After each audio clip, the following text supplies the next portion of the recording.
रुको, 30 सेकंड दो। अगर मैं कहूं कि इजिप्ट के सबसे बड़े राजा को दफनाया गया था मेड इन इंडिया कपड़े में, हां, 4500 साल पहले। और यह कोई कहानी नहीं, लैब रिपोर्ट है। 1970 में मैनचेस्टर म्यूजियम में एक मम्मी खोली गई। नाम था असरू, एक मिस्री रानी। बॉडी पर सफेद पट्टी लिपटी थी। सबने सोचा यह तो मिस्री सन है, पर जब माइक्रोस्कोप के नीचे देखा तो फाइबर अलग निकला।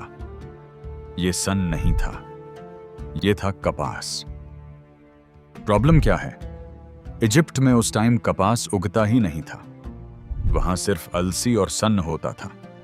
कपास तो सिर्फ एक जगह उगता था, हिंदुस्तान, सिंधु घाटी, मेहरगढ़। साइंटिस्ट चुप हो गए। फिर 2016 में जर्मनी की एक लैब ने उस कपड़े का डीएनए निकाला। रिजल्ट आया गॉसिपियम आर्बोरियम। ये वही देसी कपास है जो आज भी गुजरात और महाराष्ट्र में उगता है। अफ्रीकन कपास नहीं, अमेरिकन कपास नहीं, सिर्फ इंडियन। मतलब 2500 बीसी में जब मोहनजोदड़ो में लोग नहा रहे थे, तब उनका बुना हुआ कपड़ा इजिप्ट के राजा की लाश पर लपेटा जा रहा था। कैसे? समुंदर से। लोथल, गुजरात का वो बंदरगाह जहां दुनिया की पहली डॉक बनी थी। वहां से जहाज निकलते थे, ओमान पहुंचते थे।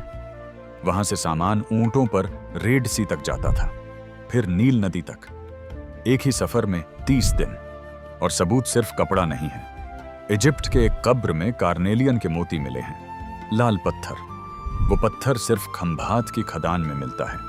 उसी कब्र में हाथी दांत की कंघी मिली जिस पर सिंधु लिपि जैसा डिजाइन है। मतलब ये एक पीस का ट्रेड नहीं था, ये पूरा सप्लाई चेन था। इंडिया भेजता था कपास, मोती, लकड़ी। इजिप्ट भेजता था सोम, शीशा। हेरोडोटस ने लिखा है, मिस्री पुजारी सफेद कपड़े पहनते हैं जो बहुत नरम है। वो नरम कपड़ा सन नहीं हो सकता, वो था इंडियन मलमल। और सबसे बड़ी बात, ये ट्रेड कोई राजा ने शुरू नहीं किया, ये किया था लोथल के व्यापारियों ने, आम लोगों ने, जिन्होंने हवा को पढ़ा, तारों को देखा और बिना कंपास के अफ्रीका पहुंच गए।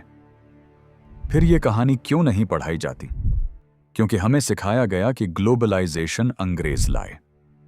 सच यह है कि ग्लोबलाइजेशन हम ले गए थे 4000 साल पहले। आज जब तुम एक कॉटन की टी शर्ट पहनते हो, याद रखना, पहली बार यही टी शर्ट जैसा कपड़ा एक फेरो ने पहना था और उस पर टैग लगा था, मेड इन इंडस। मैं हूं फ्लेवर्स AI स्टूडियो और ये थी वो कहानी जो इतिहास की किताबों में नहीं, एक मम्मी की पट्टी में मिली।